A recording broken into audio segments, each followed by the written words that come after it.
बड़ी देर से देख रहा हूं तुझको। बकवास की जा रही है। अभी बताता हूं तुझको, तब समझ में आएगा। सनिया शर्मा और उसकी मां सावित्री देवी ट्रैक्टर पर फसल काटने के बाद वापस घर जा रही थी। सनिया शर्मा कॉलेज की तालिबा थी जो मां का हाथ बटाने के लिए आई थी और उसकी बड़ी बहन नेहा शर्मा पुलिस महकमा की बड़ी आईपीएस अफसर थी। जैसे ही वो ट्रैक्टर लेकर गांव से बाहर शहर की तरफ आई, आगे सड़क पर एक पुलिस बैरियर लगा हुआ था। जीप के बोनट पर पांव फैलाए इंस्पेक्टर राजीव सिंह बैठे थे और रोड पर दो हवलदार आने जाने वालों से जबरदस्ती पैसे वसूल कर रहे थे। और जब सनिया शर्मा और सावित्री देवी अपना ट्रैक्टर लेकर वहां पहुंची, जैसे ही उन्होंने बैरियर पार करने की कोशिश की, इंस्पेक्टर राजीव सिंह ने हाथ उठाकर गरजते हुए कहा, "ए लड़की, ट्रैक्टर साइड में लगा, कहां भाग रही है? बहुत जल्दी है क्या?" सनिया ने ट्रैक्टर रोक लिया और बोली, "जी साहब, हम फसल काटने के बाद घर जा रहे हैं। अगर कागजात दिखाने हैं तो हमारे पास सारे कागजात हैं।" राजीव सिंह ने उसकी तरफ देखकर ठट्ठा लगाया, "ओहो, बड़ी बहादुर बन रही है। और तेरे पीछे ये बूढ़ी कौन है?" सनिया ने कहा, "ये मेरी माँ है।" एक सिपाही हंसकर बोला, "सर, जरूर कोई केस करके आए हैं। इस बूढ़ी और लड़की की तो शक्ल ही देख लो, चोरी चकारी की मास्टर लग रही है।" बूढ़ी का लफ्ज सनिया के दिल में चुभ गया। उसकी आंखें लाल हो उठी। उसने गहरी सांस लेकर जवाब दिया, "जबान संभाल कर बात करो, ये मेरी माँ है। हमारे पास सारे कागजात मौजूद हैं। अब सिर्फ अपना काम करो। किसी के बारे में ऐसे अल्फाज बोलना पुलिस वालों के मुंह से शोभा नहीं देता।" इतनी देर में इंस्पेक्टर राजीव सिंह गुस्से में आग सा भड़क उठा और बोला, "अबे चुप, तेरी जैसी लड़की हमें बोलना सिखाएगी? हमें कानून मत सिखा। हमें अच्छी तरह पता है कौन शरीफ है और कौन नहीं। निकाल कागज।" सनिया ने लाइसेंस और कागजात निकालकर राजीव सिंह को दिए। राजीव सिंह ने कागजात को बगैर देखे हवा में उछाल दिया और गिराकर चिल्लाया, "अबे मूढ़ लड़की, हमें उल्लू बना रही है। निकाली कागज दिखाकर सोचती है कि ऐसे ही निकल जाएगी। हमसे चालाकी कर रही है।" सनिया को गुस्सा आ गया और बोली, "सर, हमारा चालान ही काट लीजिए। इस तरह हमारे साथ बदतमीजी मत कीजिए, हम चालान भर देंगे।" इतना सुनकर इंस्पेक्टर राजीव सिंह आगे बढ़ा और बगैर किसी झिझक के एक जोरदार थप्पड़ सनिया के चेहरे पर जड़ दिया। उसकी आवाज इतनी तेज थी कि पूरी सड़क पर सन्नाटा छा गया। सनिया की आंखों में आंसू आ गए। उसकी माँ सावित्री देवी चीख पड़ी और आगे बढ़कर बोली, "ए, मेरी बच्ची को क्यों मारा तुमने? खुदा से तो डरो।" राजीव सिंह ने उन्हें धमकाया, "चुप बूढ़ी, ज्यादा बोलेगी तो तुझे भी ऐसे ही थप्पड़ मारेंगे।" दोनों सिपाहियों ने शैतानी हंसी के साथ कहा, "बड़ी तेज बन रही थी, देखो सारी हीरा फेरी निकल गई।" सनिया का खून खौल उठा। वो जानती थी कि अगर उसने इन पर हाथ उठाया तो मामला और बिगड़ जाएगा। राजीव सिंह चिल्लाते हुए बोला, "इन दोनों को गाड़ी के अंदर डालो और ले चलो थाने। वहां हम बताएंगे कि पुलिस की पावर क्या होती है।" सड़कों पर तमाशा देखने वालों की भीड़ जमा हो गई थी। कुछ लोग मोबाइल निकालकर वीडियो बना रहे थे, मगर किसी में हिम्मत न थी कि आगे बढ़कर कुछ कहे। उसी भीड़ में एक नौजवान लड़का चुपचाप पूरी वारदात रिकॉर्ड कर रहा था। उसे अंदाजा भी न था कि उसका ये वीडियो आने वाले जमाने में पुलिस की गुंडागर्दी के खिलाफ तूफान खड़ा कर देगा। थाने पहुंचते ही राजीव सिंह गरजा, "अबे हवालाती में ठूंस दो इन दोनों को। सुबह तक सारी अकड़ निकाल देंगे, फिर देखेंगे इनकी औकात।" दोनों सिपाहियों ने माँ बेटी को एक बदबूदार कोठरी में बंद कर दिया। सावित्री देवी ने रोते हुए कहा, "बेटी, ये लोग हमें कहां बंद करके रख दिए? अब क्या होगा?" सनिया ने अपनी माँ को गले लगाकर कहा, "माँ, तुम फिक्र न करो, बस थोड़ी देर की बात है, सब ठीक हो जाएगा।" सावित्री देवी को सांस की बीमारी थी, उनका दम घुट रहा था। सनिया शर्मा माँ की हालत देखकर घबरा गई। वो भागती हुई शोर मचाने लगी, "जल्दी मेरी माँ को यहाँ से निकालो, उसका दम घुट रहा है, मर जाएगी।" पास वाले दफ्तर में टांग पर टांग रखे बैठे इंस्पेक्टर राजीव सिंह आवाज सुनकर नजरअंदाज करता गया और फिर एकदम गुस्से से खड़ा हुआ और बोला, "ए लड़की, क्या तूने बकवास लगा रखी है? सारा सुकून की ऐसी की तैसी कर दी?" सनिया शर्मा ने कहा, "देखो, मेरी माँ की हालत बहुत खराब है, वो सांस नहीं ले पा रही, इसे यहाँ से निकाल दें।" इंस्पेक्टर राजीव सिंह ने सावित्री देवी की तरफ देखा और फिर बोला, "यहीं मरने दे इस बूढ़ी को, वैसे भी 2-4 दिन में टपक ही जाना है, क्या करेगी इसे बचाकर?" सनिया शर्मा ने जब ये सुना तो वो अपने आप पर काबू न रख पाई और इंस्पेक्टर के मुंह पर एक जोरदार थप्पड़ मार दिया। इंस्पेक्टर कुछ पल के लिए अपने चेहरे पर हाथ लगाकर अपने आप को देखता रहा कि एक इंस्पेक्टर को उसने थप्पड़ कैसे मार दिया। और अब इंस्पेक्टर आग बबूला होकर सनिया शर्मा को उसकी छोटी से पकड़ लिया और उसे घसीटते हुए दूसरी कोठरी में ले गया और बोला, "ए लड़की, तूने मौत को अपनी दावत दी है। ऐसा कभी नहीं हुआ कि इंस्पेक्टर राजीव सिंह पर किसी ने हाथ उठाया हो।" सनिया शर्मा बोली, "देखो, तुम ये एक गैर कानूनी काम कर रहे हो और तुमने मेरी माँ को बुरा भला कहा, इसलिए मैंने ये किया। तुम्हें ये करने का बिल्कुल हक का नहीं।" राजीव की आंखें लाल हो गईं। उसने एक जोरदार लात सनिया शर्मा के मुंह पर मारा।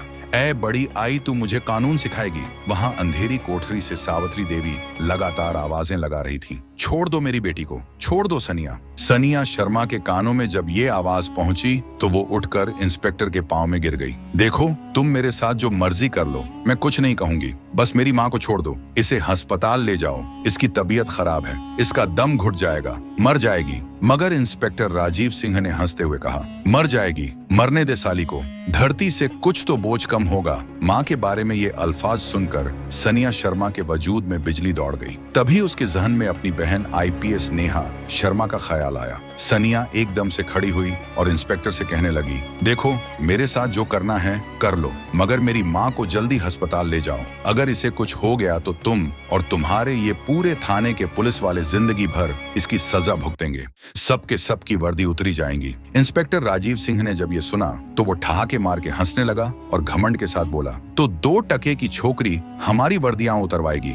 अब मरने दे इस बूढ़ी को। मैं भी देखता हूँ कि किसकी इतनी हिम्मत है जो इंस्पेक्टर राजीव सिंह पर हाथ उठा सके। राजीव सिंह ने इसे पीछे कमरे में धक्का देकर बोला, ये बूढ़ी इतनी जल्दी नहीं मरने वाली, पहले इसे ठिकाने लगाता हूँ, फिर देखता हूँ तुझे। इंस्पेक्टर कमरे से बाहर निकल आया और बाहर से कुंडी लगा दी। सनिया शर्मा अंदर से दरवाजा पीटने लगी, खोलो दरवाजा, मुझे मेरी माँ के पास जाना है। मगर इंस्पेक्टर अपने दफ्तर में जाकर सुकून से बैठ गया। इतनी देर में सावित्री देवी की आवाजें भी आने लगी। इंस्पेक्टर राजीव सिंह ने जब ये सुना तो बोला, तीर की पता नहीं कब मरने वाली है, ये बूढ़ी कब से चिल्ला रही है। ये कहकर राजीव सिंह वहीं दफ्तर में ही आंखें बंद करके सो गया। कुछ वक्त बाद जब इंस्पेक्टर राजीव सिंह की आंख खुली तो बोला, ये बूढ़ी चुप कैसे बैठी है, वहीं जाकर देखता हूँ। इंस्पेक्टर अंधेरी कोठरी की तरफ जाने लगा और जैसे ही वो वहां पहुंचा तो सावित्री देवी नीचे जमीन में पड़ी थी। इंस्पेक्टर ने झुककर देखा कि क्या सांसें चल रही हैं, मगर सावित्री देवी की सांसें रुक चुकी थीं। ये देखकर राजीव सिंह घमंड भरी हंसी के साथ हंसने लगा। ऐ बूढ़ी, गुजर गई है क्या तू? हाँ हाँ हाँ, बाल बाल जान छोड़ी है तूने बूढ़ी। चलो जाकर तेरी बेटी को यह खबर सुनाता हूँ,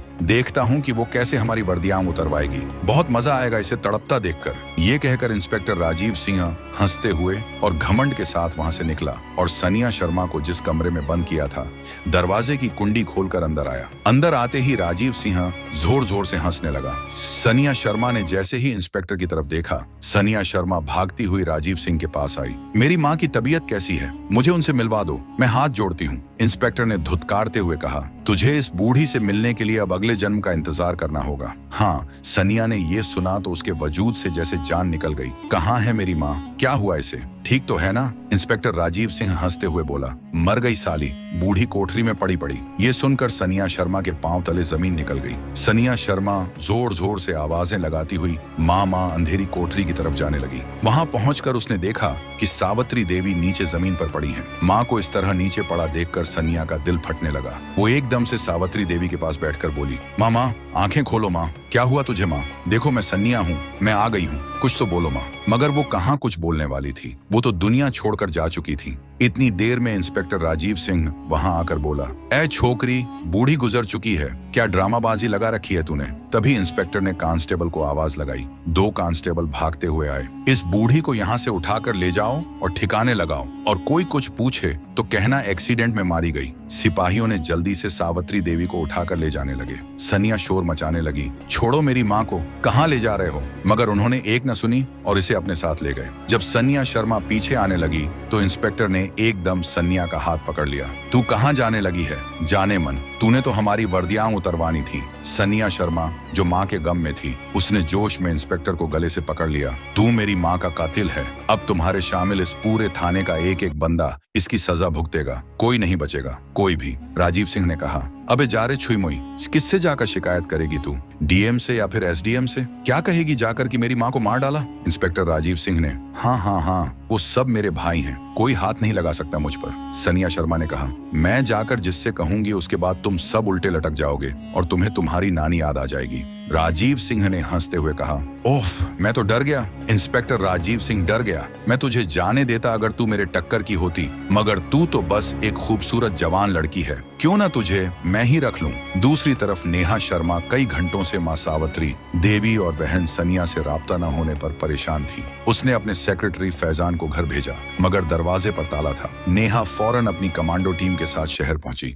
जब घर खाली मिला तो उसने गुमशुदगी की रिपोर्ट दर्ज कराने का फैसला किया। वो थाने पहुंची तो इंस्पेक्टर राजीव सिंह सिंह चाय पी रहा था। इसे देखकर फौरन खड़ा हुआ। जी मैडम, नेहा ने कहा, मेरी माँ और बहन लापता हैं, रिपोर्ट दर्ज करो। राजीव ने मोबाइल में उनकी तस्वीर देखी, चेहरा उड़ गया। नेहा बोली, क्या हुआ? वो घबरा कर बोला, कुछ नहीं मैडम, जल्द ढूंढ लेंगे। मगर दिल में तूफान बरपा था। अकेला बैठा खुद से बोला, ये क्या कर दिया मैंने? वो आईपीएस की माँ और बहन थी, अब तो सब खत्म। फिर उसने खुद से कहा, नहीं, सनिया को खत्म करना होगा, वरना मैं बर्बाद हो जाऊंगा। वो गाड़ी लेकर हवेली की तरफ भागा। इधर सोशल मीडिया पर वो वीडियो वायरल हो गई जिसमें राजीव सिंह माँ बेटी को मारता दिखाई दिया। फैजान ने वीडियो देखकर फौरन नेहा को भेज दी। नेहा ने वीडियो देखी, खून खौल उठा। उसने हुक्म दिया, गाड़ी मोड़ो। कमांडोज के साथ वो सीधी हवेली पहुंची। अंदर राजीव सिंह सनिया पर झपटने ही वाला था कि दरवाजा टूटा। कमांडोज ने घेर लिया। नेहा ने राजीव को मुंह पर थप्पड़ मारा, फिर सनिया ने भी एक तमाचा जड़ दिया। नेहा बोली, ये वर्दी तुम पर नहीं जचती,